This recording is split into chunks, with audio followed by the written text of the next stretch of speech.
Бие дагаа сурах гэвэл хувинаас өөрлөнд шалтгаална гэж бодож байна. Ганцаараа сууж байгаа хугацаанд болохоор ингээд мэдхгүй зүйлсүүдийг асуухан байдаг болохоор хэцүү байдаг байсан. Харин ингээд сургалтанд суугаад эхлэхээр ингээд мэдхгүй зүйлсээ багшаас шууд лавлаад асуучих юм ба тэр нь давуу талтай байсан.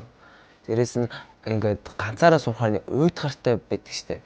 Тийм болохоор хамт олноороо сурах юм бол илүү хөвгчлөлтэй. Тэгээд илүү эрч хүчтэйгээр сурах боломжтой гэж би боддог. Яг бие даад сурах юм бол мэдээж хүнээс асууж болохгүй юм болов уу? Яг өөрөө яг мэддэг солонгос хэл мэддэг хүнээс асуувал асуух яг дотн тийм биш. Тийм хүн байхгүй болвол асуух зөвлөх хүн байхгүй.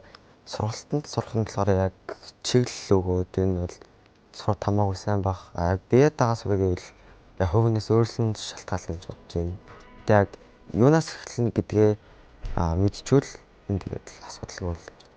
Бидаа суралцдаг хүмүүс байгаа. Гэхдээ миний хувьд болохоор ингээд юм хүрээл дунд орох юм шиг сонирхолтой байхгүй.